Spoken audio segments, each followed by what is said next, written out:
Welcome back to another episode of the New York Fellas. Marty and Mike, brothers Gentile, no Saint, no Elijah, no Eric, as of yet.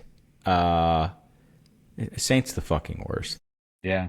Yeah, he is. Why don't you Like tell the audience what happened? He's just the worst. Like, we do record on Sundays typically, but with the 4th of July weekend, shout out to America. Obviously, we weren't going to record on Sunday, right? Holiday weekend, people are traveling, etc. We talk about when we're going to do it. We all say Tuesday. Typically, our time to record is 10 p.m. Kind of late, but there's a lot of us, and that seems to be the time that we all agreed upon. Whatever. Multiple people today reaching out telling me, hey, might not make it, can't make it, not going to be able to make it, yada, yada, yada. 10:05 rolls around. I text Saint. Saint?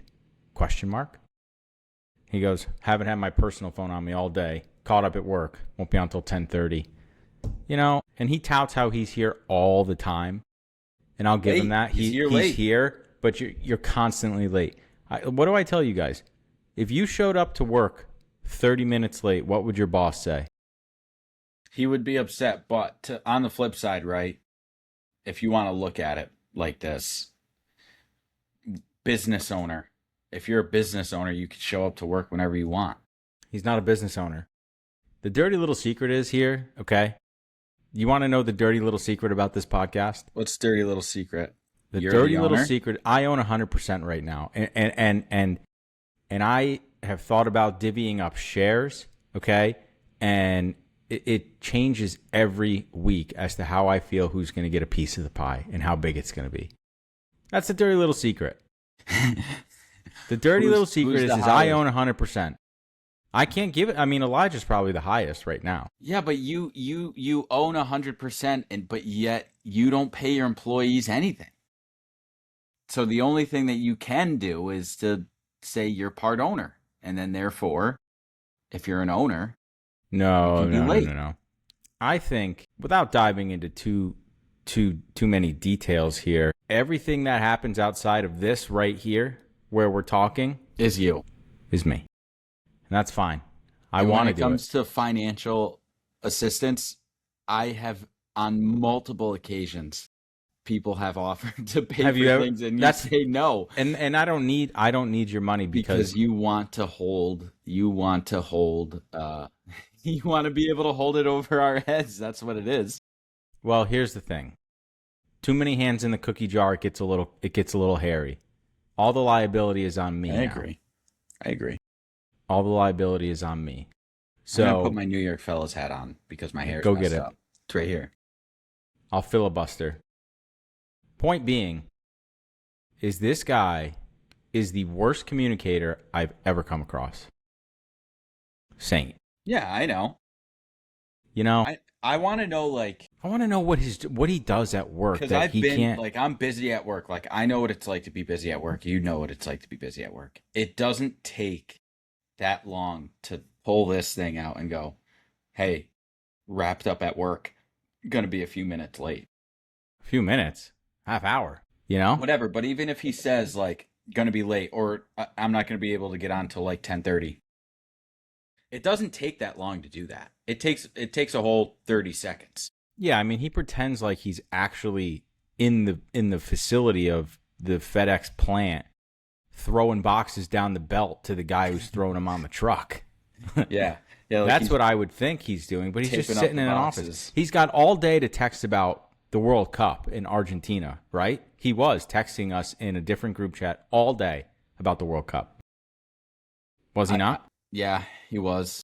It's a bad look. It's a bad look. That's a good point. You should bring that up when he gets on. I will bring it up to him. It's a very bad look. It's true. It's fair. The guy's not here to defend himself, so.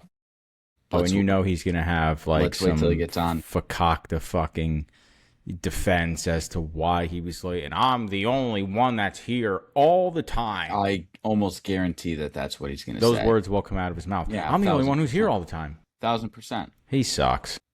He just sucks. Yeah, well, that's the way it goes, I guess. The way it goes. He'll be on Let's take bets. It's 10:18. What time do you think he'll be on? 10:37. Yeah, I'll take the under on that.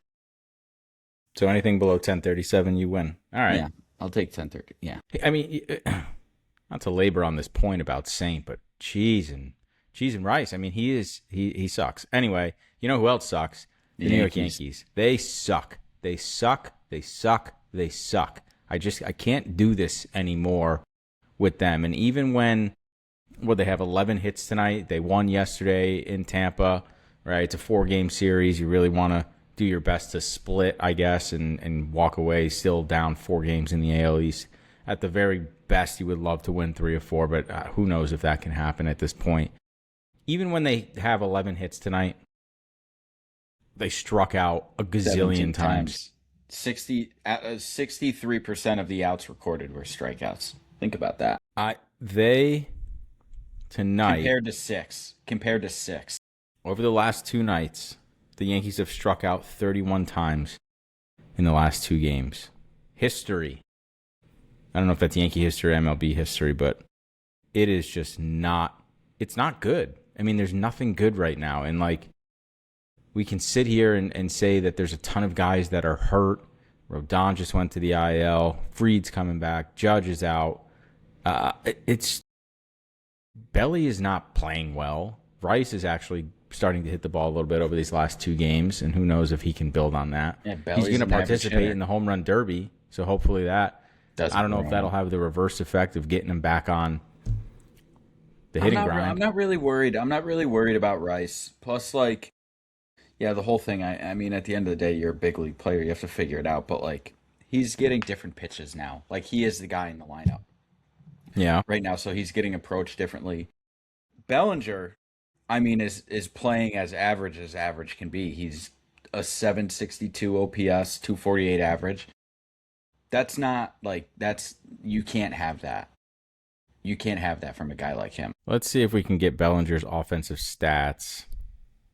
Over the last, let's see, in June and July. Let's see what we can get here. Big AI guy over here. What are you on, Claude or Chat?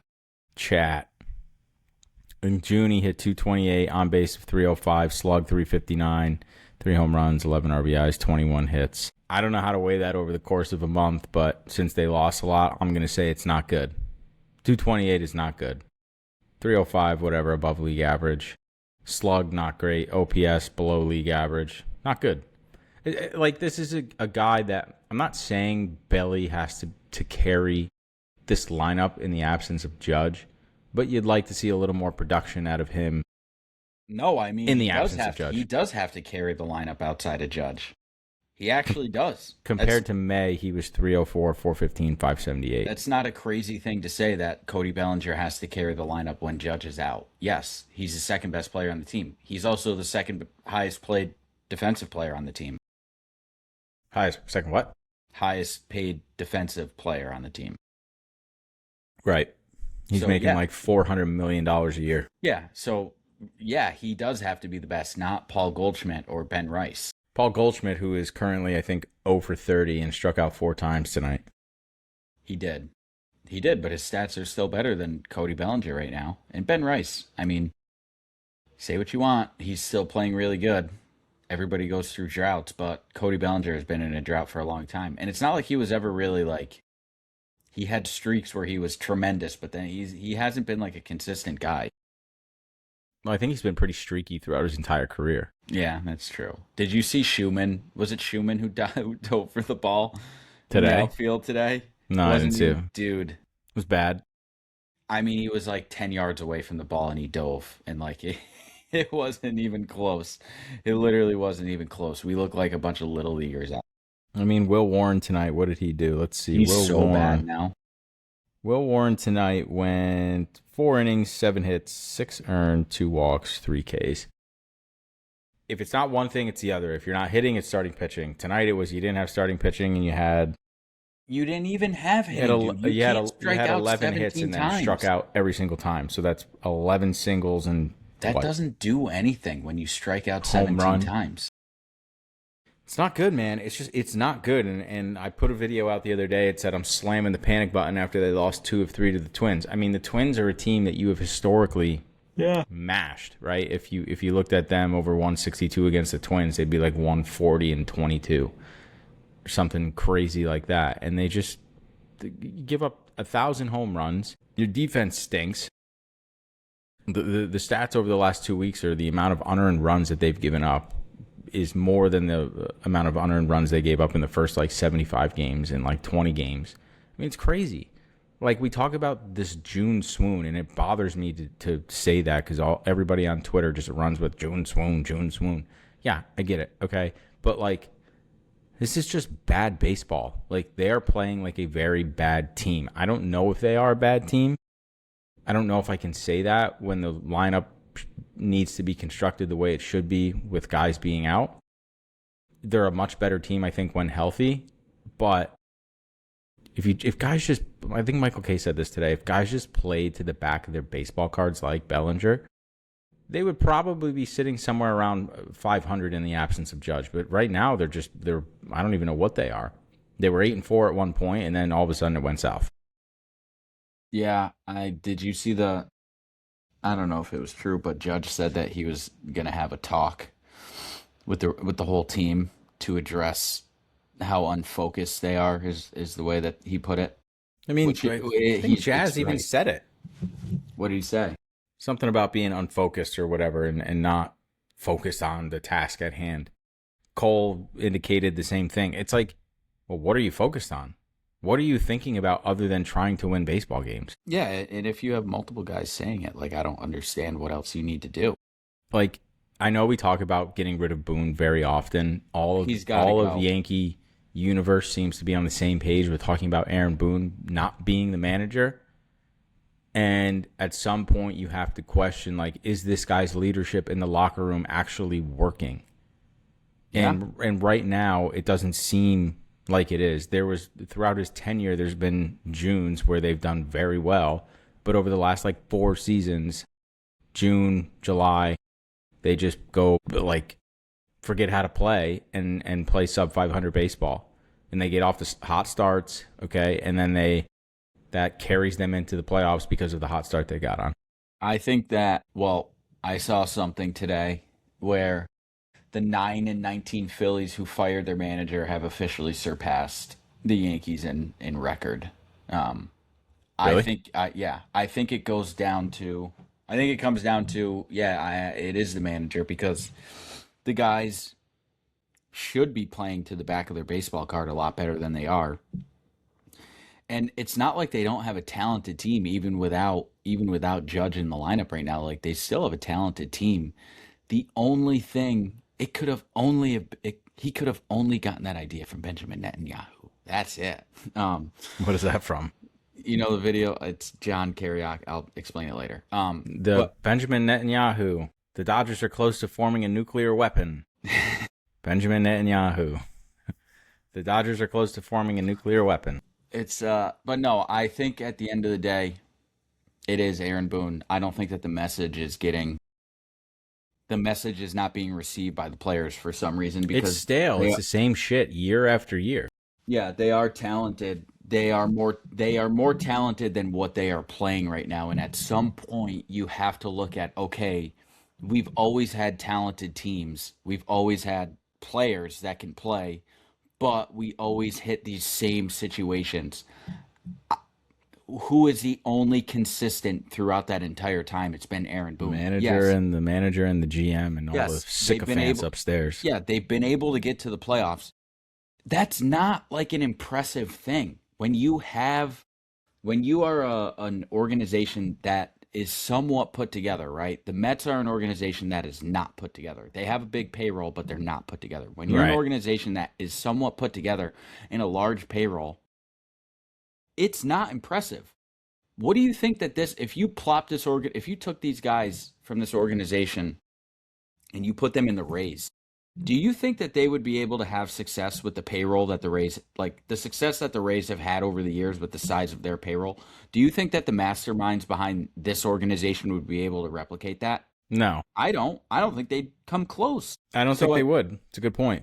So I think if they actually care about winning, I think that you need to get rid of Aaron Boone. It is not working.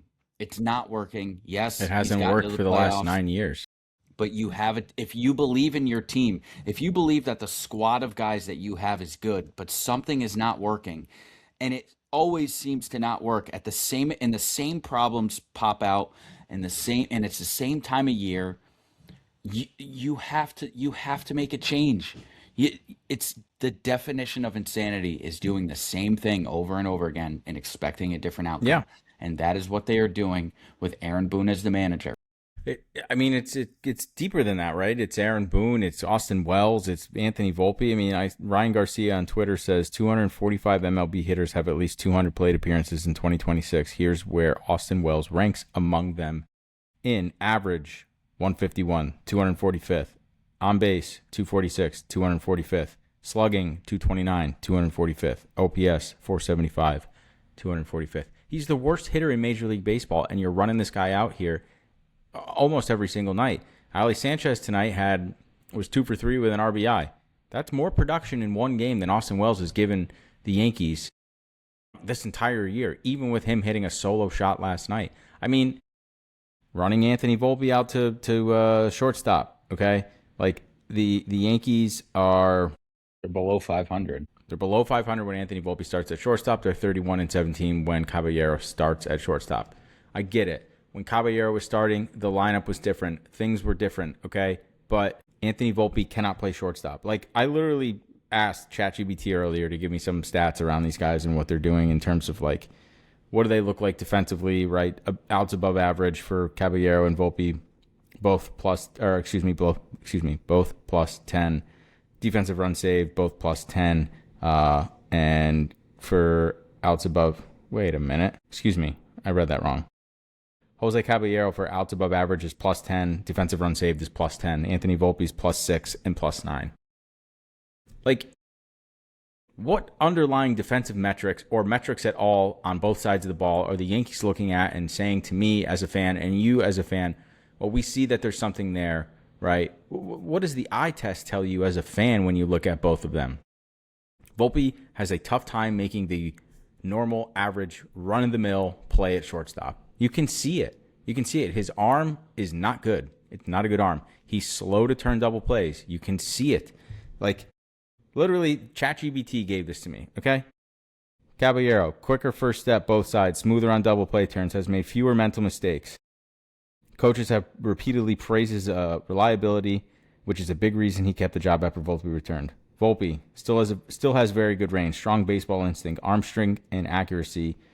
Haven't been consistent. They talk about post injury. He struggled with has struggled more on routine throws than in previous seasons.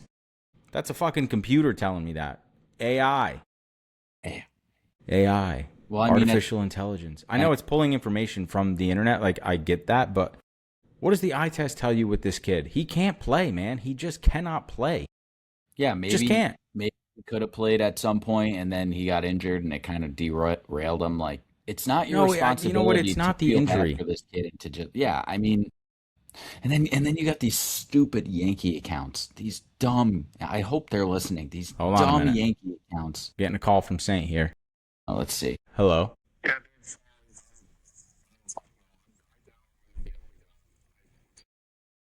No fucking work. All right. Well, we're recording right now, so everything you're saying is being put on the air. I think I'm legally supposed to tell you that. We're in a phone call conversation that we're You're being recorded. This call may be monitored for customer service purposes in the future. What happened? I'm just at work. I got a ton of shit going on. I can't leave. Do you ship the packages down the conveyor belt to the trucks? I mean, yes, that is part of the job responsibilities. Wow. All right. Well, thanks for letting me know. We'll talk to you later. Bye. All right. We I guess I win. Yeah, I guess you win. He's not joining at all. He's not joining. He's not joining. You did win. He could have only. Can I play that? What? That's it. That's it. It's like, hey, bro, you want to drink 15 beers tonight? No, I'm good. He could have only have gotten that idea from Benjamin Netanyahu. That's it. That's it. So Saint not joining us, still at work, shipping packages down the conveyor belt to the trucks. That is part. You heard it here. You heard it from him. It is part of his job. Part of the job.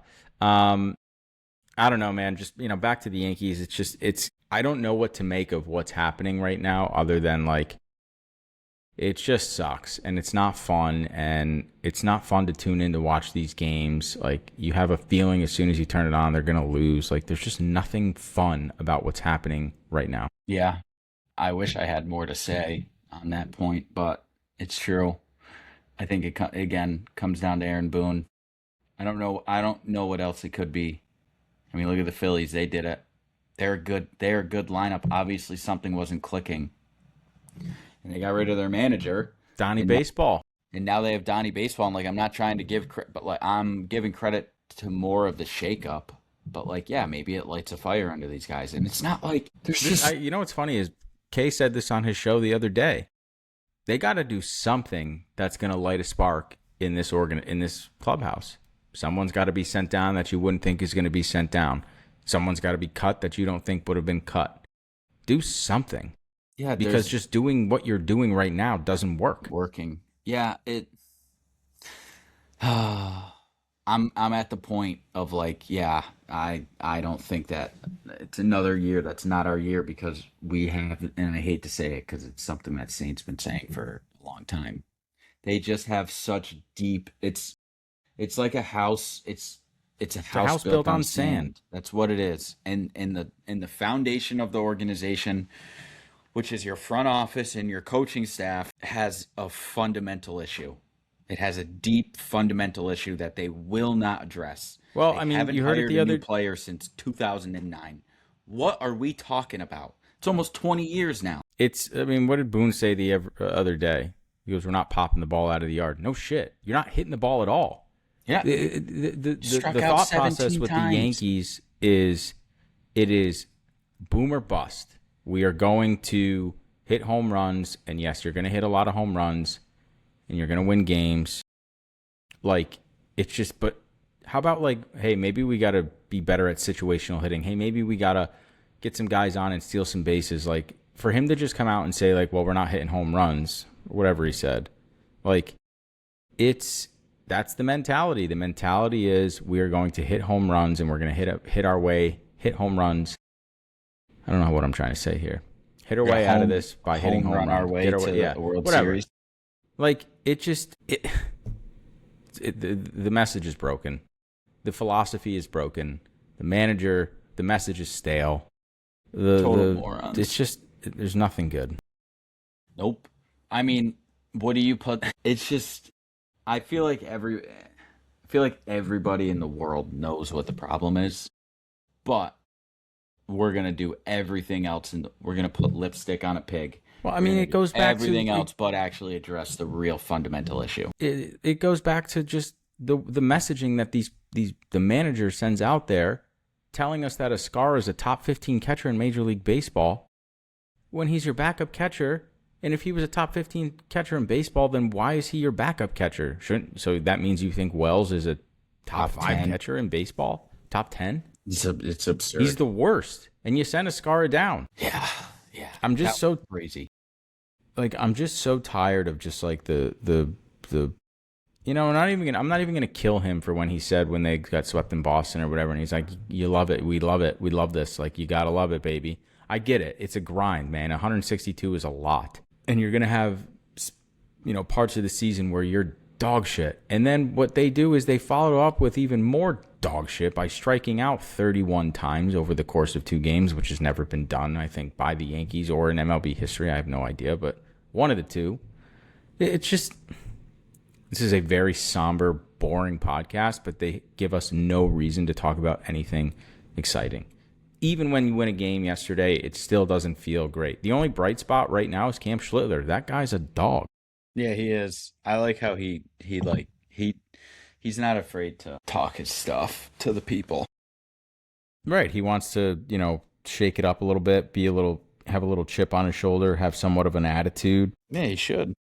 Yeah, he should. I mean, his quote yesterday was, let me find it real quick. He said yesterday, quote, "They want to say there's some fucking regression because I have one bad outing. So again, it was personal to go out there and have a dominant start and put this team in the right position." And I mean, yeah, I need more guys like that. I need more guys that have that mentality of just like, this fucking sucks, man. We got to change it. We're the only ones who can change it. You know what? Yeah, the trade deadline's coming, but I don't know what they're going to do. Screwball is out there. The Dodgers, or the Dodgers, he might go. He's probably going to go to the Dodgers. The Tigers are going to move him, I believe. Do you know that the Tigers coming into Yankee Stadium were the worst road team in Major League Baseball before that weekend? No, I didn't. No, I didn't. Like 12 wins on the road. But like, do you really want Scooble? Like, I would want Scooble, but Taylor's dancing in the corner. I don't. Yeah, I would take him.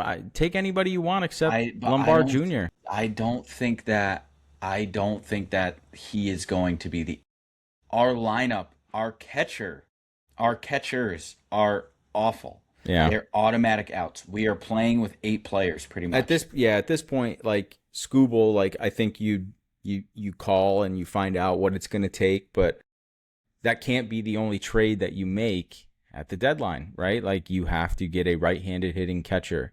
You have to look at some infield. Like, do you move Jazz? He's a free agent at the end of this year. He's a nothing burger this year, man. He's not offensively, he is not good. Yeah, I mean, is somebody going to take him? I don't know.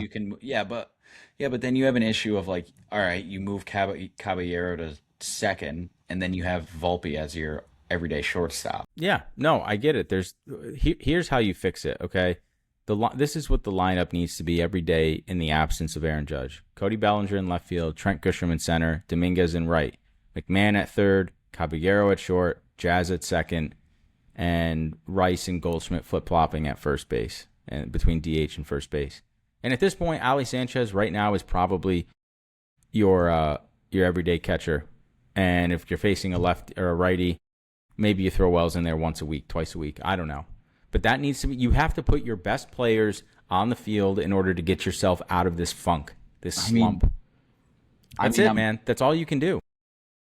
I mean, at the end of the day, also, we kind of got, we were relying on a guy in Giancarlo Stanton who literally injured his elbows opening a bag of chips. Dude, he's a calf strain, and they were reluctant to put him on the IL. He's been on the 10-day IL. This is my thing with the IL. I don't know what it means.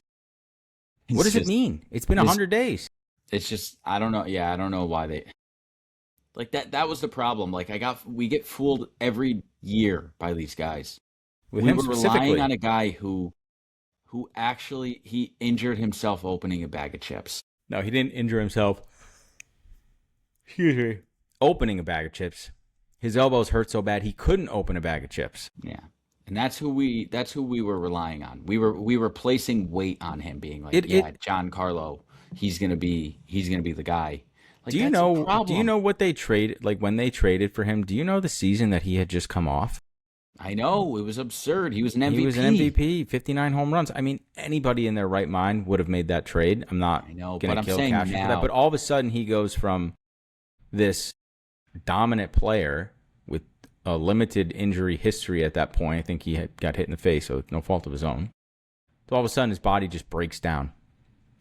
Like, our organization, man. But you got to be able to. You got to be able to predict this stuff, man. As an organization, you have to. Yeah, you have to be able to look at a player and say, I don't know if this is going to age very well, and I don't think it's aged very well with him. Yeah, he's had some really bright moments in the playoffs.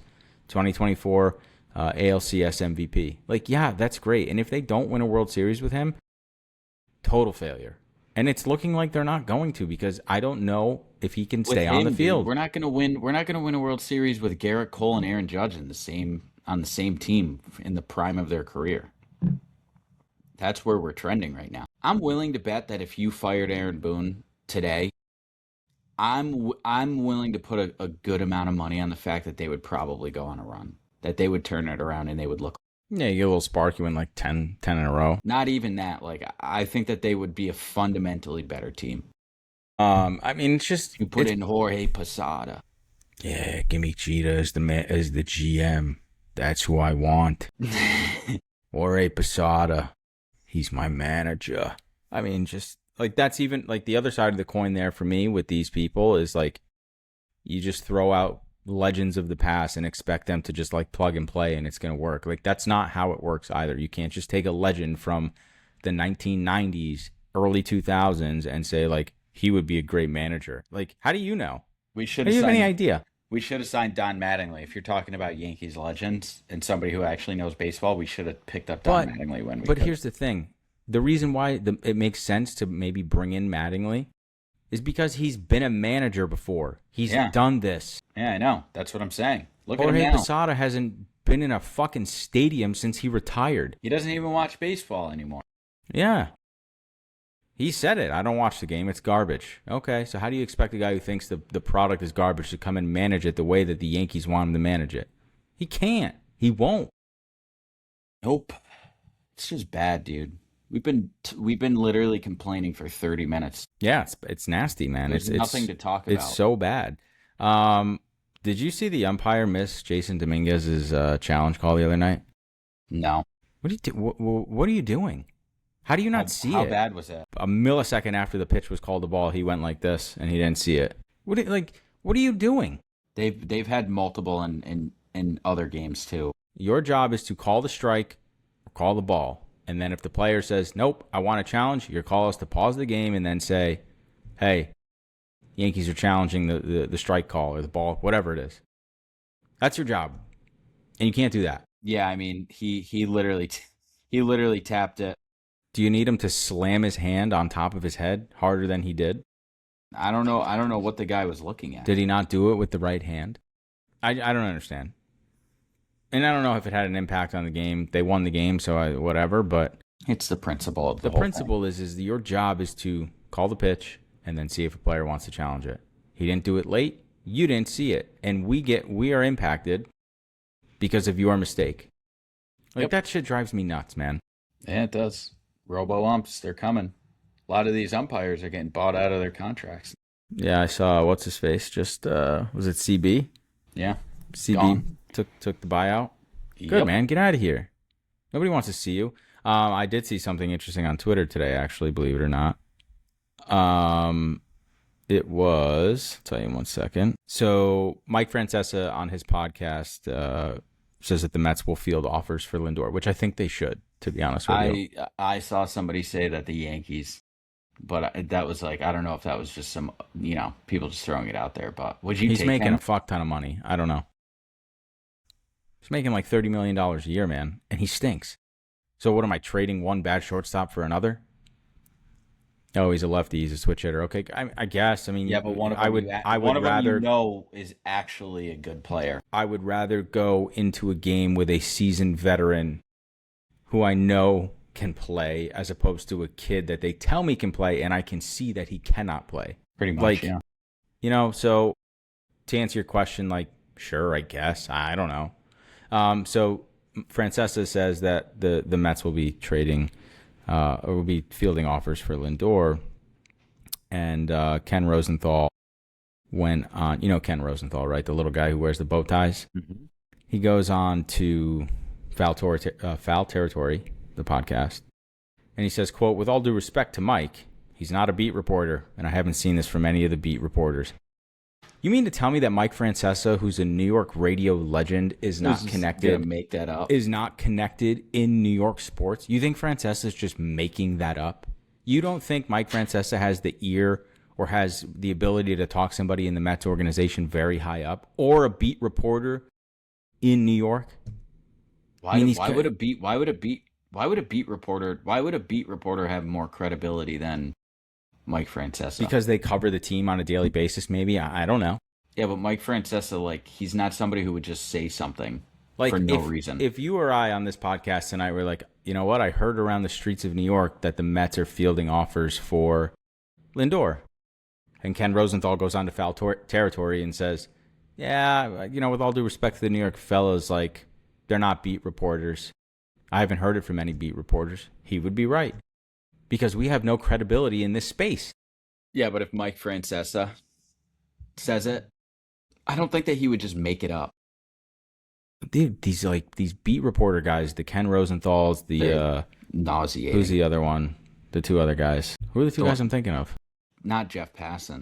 No, not Passon, but he falls into this category too a little bit. John Heyman, like those guys. They get so offended and so hurt. They do. They get in their baseball feelings. Baseball media Oh, is they're the worst. actually, they are the absolute worst. The worst. Awful. They're awful. They think what they're doing is like a surgeon saving a life. That's how important they think they are in the world of sports. Yeah, it is. I don't know if it's the grind of doing 162 as a beat reporter and flying all over. No, it's because they get to vote on people that get put into the Hall of Fame. So they have this power in their head. They think they're more important than they are. Correct.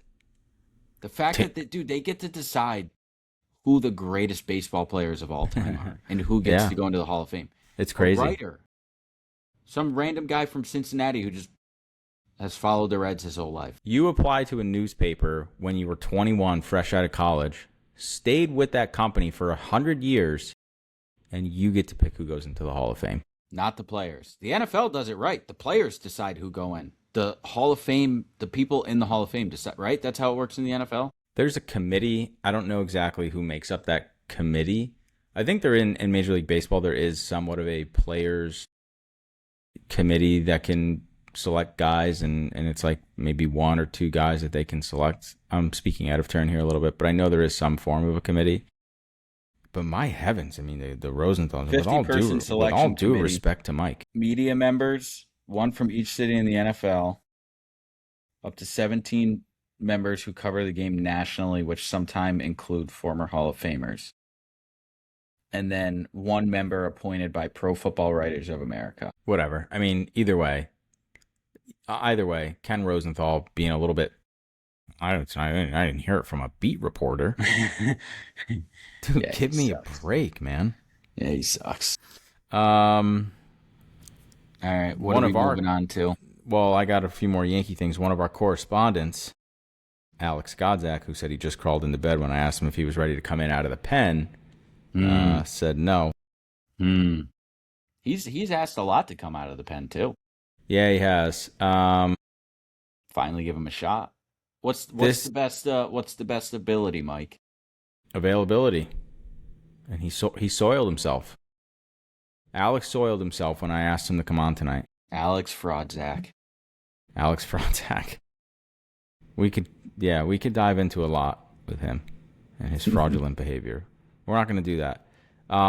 There was this interesting stat about Anthony Volpe in terms of like, basically John Boy was saying like, no player in MLB history has gotten more run and given his team less production than Anthony Volpe. And I'm trying to find it right now in terms of like what the actual stats were for him. So I got to filibuster here as I try and find it.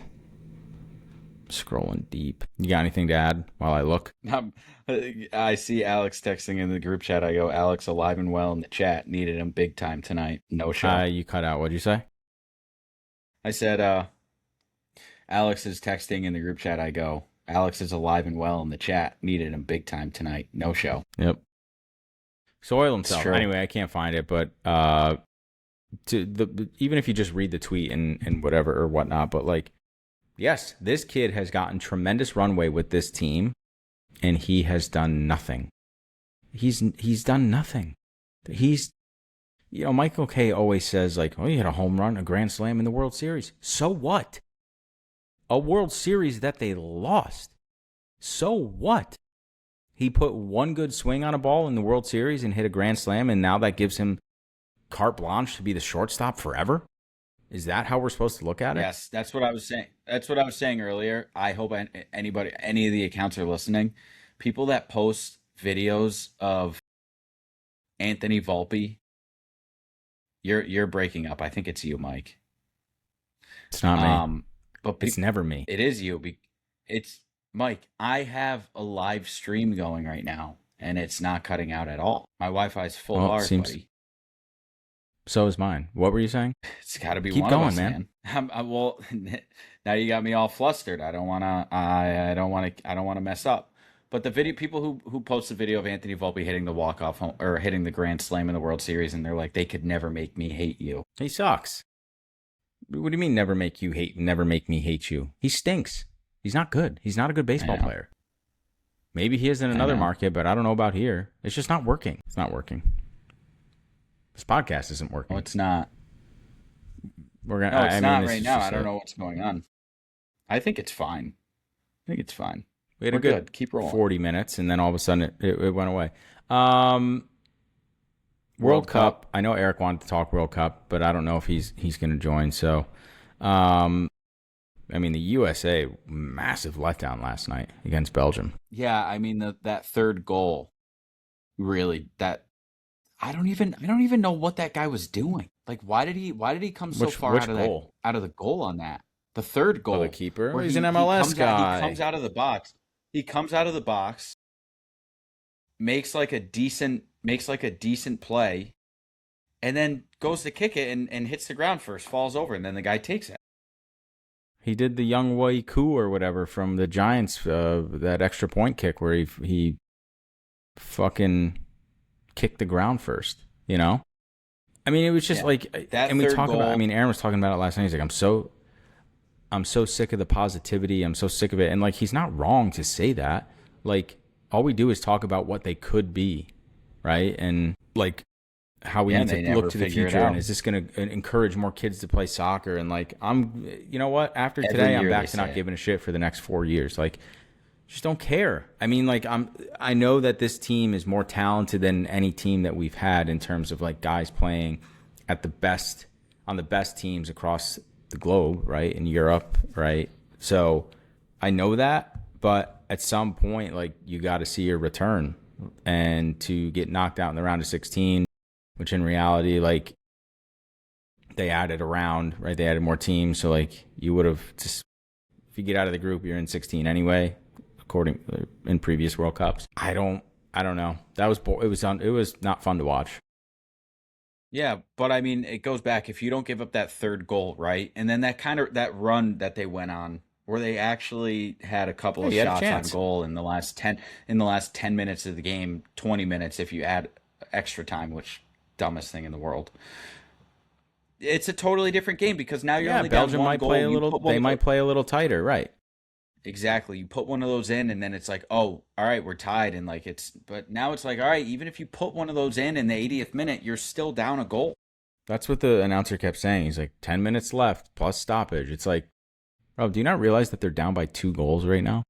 Yeah, and it's not like this team. It's not like this offense is tremendous, and the goalkeeper for Belgium is one of the best goalkeepers in the world. He was. I mean, he was on the team in 2014 when they beat them. Like, I don't know. I mean, it is what it is. It's a massive letdown. They should have. I think they didn't even, to be honest with you, KDB playing for Belgium. Yeah, he didn't get off the bench. To be honest with you, it was a fun World Cup for the United States.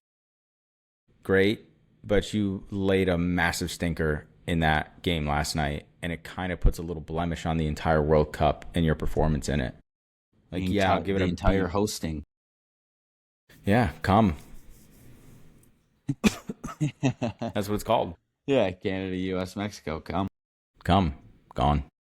Yeah, that's gone. Bad. Pulisic, however dude, you say his name. Oh man, Pulisic. He what do you have, like 11 lost possessions yesterday? He just looks. He gets hurt. I don't care if he's hurt, man. He gets bodied. I can see it. You could see it last night. He got bodied all over the field. And I was talking to my buddy Santi today at work, and he played soccer at a pretty high level. And he said he didn't really like the lineup that they went with in terms of, like, they went 3-4-3 or 3-4-2 or whatever it is. I don't know what the math is, but he didn't like the lineup in terms of how they, defensive strategy or whatever. He's like, you probably should have put 4 in the back. And I don't know if there's any merit to that, but I don't even know what that means. Meaning, like, when you line up, right, you got your guys, it's like 4-4-2, 4-4-3. You have 4 defenders, 4 midfielders, 2 strikers. Like, you line up in a certain way. Like, so you have 4 guys back at all times as opposed to 3. Oh, FIFA, I always stacked the front when I would play. Yeah, you probably went like What is it? 5. 11 per side, Yeah. 10 and a keeper. So it's Yeah. like 4-4-2. You said they should have went 4-4-2 or whatever. You probably went like what? 2-4-4. Oh yeah. I would put 5 guys up front if I could. It's how offense only, man. They can run back. I don't know what it looks like in terms of international soccer for this country, but I'll tell you what. Nothing. It's time to drop the word soccer. It is time to drop it. The soccer bit, it's played. It's done. Get rid of it. Call it football. Call it football. Buy into the football and embrace it. They need to. The international soccer in the U.S. is going to go nowhere. It's the same conversation. This team, they were really good in the 18Us. Like they're going to be here to stay. They haven't done anything. And I wish Saint was here for this, because the point I'm going to make here is something that I can't really speak to, but like if you think about it in terms of in hockey, and I know on the world stage, hockey is not played in every country like soccer is necessarily, right? But I was listening to DiPietro and Rothenberg, and DiPietro talking about the U.S. development program, and it started in probably the late 90s, so it's about 28 years old. And they've gone from nothing, right? They started the program, and I know they've had success in, 1980, so it'd been 46 years since they won a gold medal in the Olympics. You don't believe in miracles? What, you don't believe? Yeah, Mike Eruzione. That guy's made a career off of that miracle run. My point is they started the program, they found the talent, they developed the talent, and they continue to develop the talent because their U18 team is pretty good from what I understand. And they won the gold in the Olympics this past year. So like they went from nothing to then being the best. My point is like Aaron said it last night. He goes, "We're not some small like third world country. You should be getting the best of the best to play in your program." And they can't. And I know there's the argument of like, well, what if our best athletes played soccer? I don't know how good LeBron James would be at kicking a soccer ball. They're not going to. There is some credibility to that argument, right? If you had your most athletic people in your country playing the sport that the rest of the world does, yeah, I think it'd be a little bit different of an outcome. But we can't say that. We don't really know. Yeah, but I think on paper it sounds good. We have 330 million people in this country, right? Okay, well, how many are men? Half, just about half. So 150, 170. So because I forgot what the actual U.S. population is, but it's over 150. Even you don't need your absolute best athletes to be playing. Like they're going to be playing football, basketball, baseball, whatever. The run of the amount of people that you have, like you should be able to win. Who did we lose to a couple years ago? What island nation with like a million people? Trinidad. Yeah. No, I don't know who it was. Yeah, It wasn't I think good. it was. You can't lose to them. Yeah, I mean, Their listen, country is not bigger than New York City, a city. yeah, you would think you'd be able to find 11 good players in New York City to win. I understand what you're saying, and I'll tell you what, I can confidently say there's over the next 50 years, there's going to be, say, 12 World Cups, right? I know it's 12.5, whatever. 12 World Cups. You can confidently say We'll win 0. we will see no World Cup titles in our lifetime. Isn't that crazy? Yeah, it's crazy, and it's the same thing every year. Oh, It's not crazy, actually. It's not crazy. the same thing every World Cup. Oh, they're getting better. This is big for the program. This is big for the sport. Goes nowhere. It's kind of sad, to be honest with you, because it's nice to watch and get excited to watch these games. But you only care about it every 4 years when you're playing the rest of the world. Then sure. it ends, and then we go back and we're watching the Super Bowl and the World Series and the How many NBA Super Finals. Bowls does Europe have? 0. None. And then we're watching the World Series. We're watching the NHL Cup. We're watching, and we're like, oh yeah, we're sick. We have all this NHL stuff. Cup? The NHL Stanley Cup. Oh. I will say, the World Cup trophy, that's a top tier trophy. Yeah, it is. It's sick. I think it might power rank for me as like number three. one. No.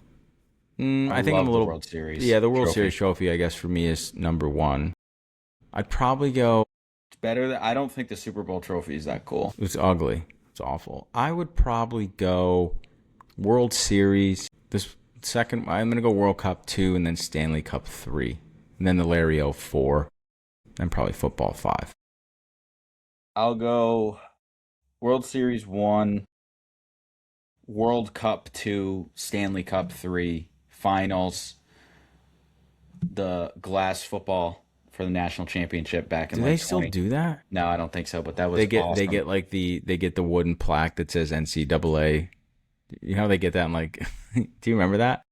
No. It was like Google like NCAA like trophy, like the baseball like trophy that they get. It's like a wooden trophy. Oh, yeah, I've seen that before. That's a joke. Yeah, the glass football was good back in like the BCS days.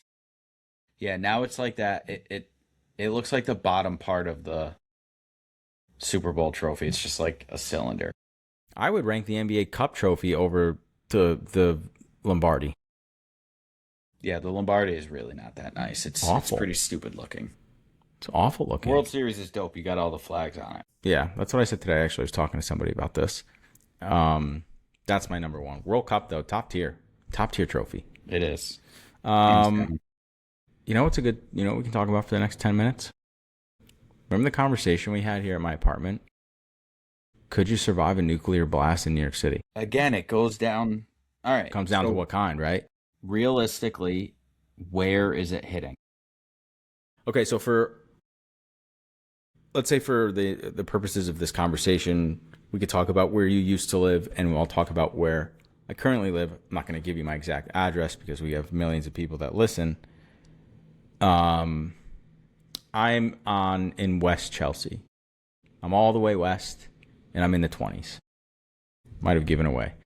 So let's say, and you were on the Upper East Side in the 80s. I was on 74th and 1st. Right, you're I not can there say anymore. now, I don't Right. Let's say it hits stock It would exchange. I would venture to guess if somebody was going to launch a nuke Stock at the exchange. U.S. And yeah, it's probably gonna hit. Let's do stock exchange, the New York Stock Exchange. Let's do it to your address. I'm not going to say it out loud. To You see the building? See the building collapsing today in New York? Yeah, it's wild. I texted Austin about it. It's crazy. Yeah, I said to him, I said, Al, it's the old Pfizer building, right? The Fauci ouchie. Yeah. And he goes, oh, dude, it has nothing to do with Pfizer. Like, dude, you don't think I know that? 3.8 miles. You might be dead. Well, what kind of missile is it? I'm fine because I'm like 6 miles away. Right. What kind of missile is it, though? Nuke blast radius. It depends on what kind. Okay. A 1 megaton warhead, which is a typical modern one. Yeah, for this conversation, we'll go modern. Yeah, that's what it is. A 1 megaton warhead. Okay. The first about a mile vaporized. Done. Immediately. Done. High pressure shock waves flatten reinforced buildings and cause near certain mortality out 1.1 miles past that. So now you're at 2 miles. So what was the first one? Vaporization. 1 mile. So now we're 2-1. 2 mile. Okay, so now we're 2-1. We'll round up. And then this is it. Moderate blast damage. Residential buildings are destroyed and severe injuries occur within 2.5 to 5 miles. So, but that's like residential buildings are destroyed. I don't think that they're talking about New York City buildings. That's the thing. You know what I'm talking about? Because that's not like a normal residential building. My building? Yeah, any of those. Mike lives in a luxury tower, by the way. Any of those luxury towers, they're not like, you know what I'm saying? It's not the same as like when you live over the Chinese restaurant. Well, I mean, they don't build them. No, but all right. So I'm done. I thought I had a chance when we had this conversation before. yeah, you're 3 miles. You're done. From the stock exchange? Yeah, it's only 3 miles, dude. Are you sure? 3.8 miles. I'm looking at it right now. Yeah, 3.1. Well, that's not good. Yeah. And you're good though. Yeah, because let me look. Let me look at what I was 488 East 70. I'm 6 miles. But all right, so I'm fine from the blast damage, but Radiation. radiation and third-degree burns anyone outdoors for 7 to 12 miles, and then the fallout is 20 miles, which takes 15 to 20 minutes to arrive after the blast. So realistically, if I were in my apartment when it happened, you're probably you're probably done. So actually, I think that it's saying I don't think that it's adding on top. Let me look at images. You're saying it's adding to the miles that it's already gone.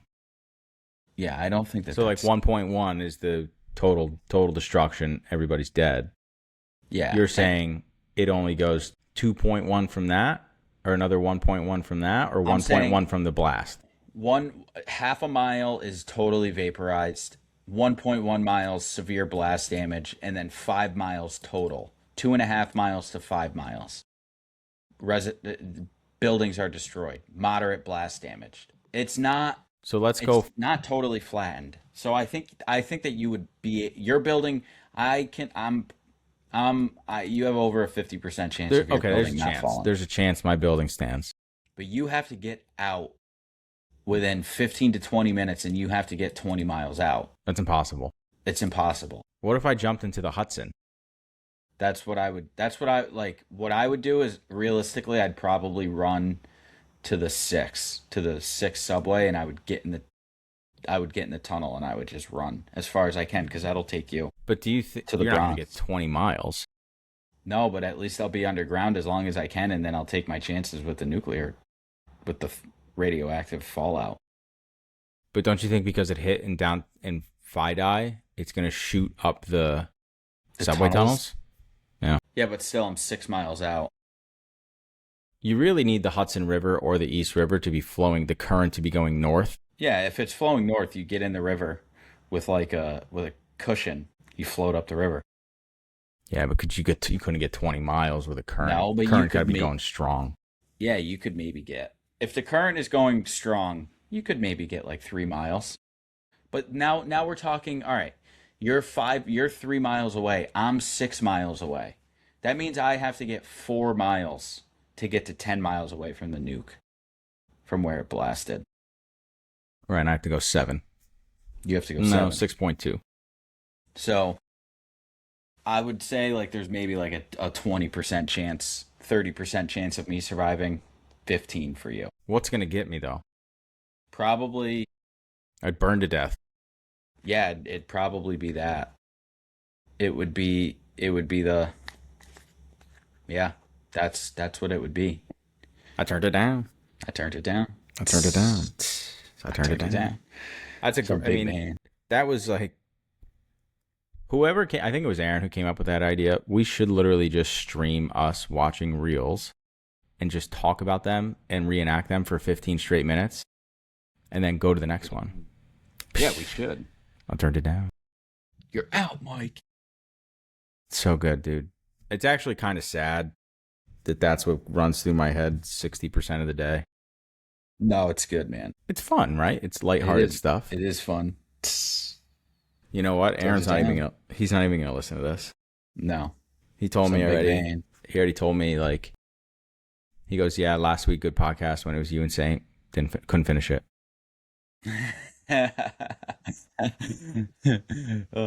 He's honest. Honest Abe. Let's look at the Yankees schedule over these next few days before we get to the All-Star break, and then obviously as the All-Star break approaches, hopefully we can get a full show together and talk about some trades and see what we're going to look like at that point. You have 2 left in Tampa Bay. Tomorrow you have on the mound Garrett Cole. I would like to see him build off of his last performance. I think he was pretty well in his last outing, throwing 98, hitting the spots. He looked good. And then on the 9th of July, you have undecided for the Yankees versus Rasmussen. And then tomorrow for the Rays, you have McClanahan. Great. Lefty. Good lefty. Sounds great. And then the Yankees go to Washington. And Washington's no pushover, man. They're one game above 500, but they can hit. So, listen, if they can squeeze out 2 more wins in Tampa and then take 2 of 3 against the Nationals, you feel pretty good going into the All-Star break at that point, especially for how bad they've been playing.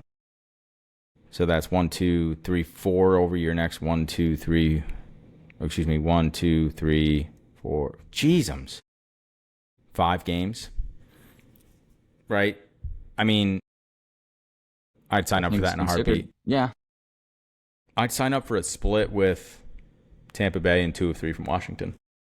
Absolutely. Absolutely. Absolutely. That's all you can. That's all we can do. Yeah, given where everything is. Hope for the best. 500 baseball. Yep. Awesome. World Series, here we come. I think that's good for this episode. Any last words? I just saw a tweet, greatest performers against Egypt of all time. God, 2. Or 1, God, 2, Messi. God won. That was a wild game. I didn't even see it, but I know that. Yeah. I know that they scored, 3 times? In 10 minutes? I don't even, it was 15 minutes? Egypt kind of blew it, I guess. I don't know. I heard there was some controversial calls, but I mean, you have to know that FIFA wants the golden boy of Messi to go as far as he can. Pretty much. Yeah. All right. Well, USA men's football team, eliminated. Is what it is. Yankees continue to suck. Just split in Tampa. That's what we're hoping for, and take 2 of 3 before the All-Star break. That'll do for this episode. Check us out on Spotify, Apple, wherever you get your podcast. YouTube. We are now on YouTube, so check us out there as well. If you're going to a game, use the code New York Fellas on SeatGeek for $20 off your first purchase. And we will talk to you guys next week. See ya. See ya.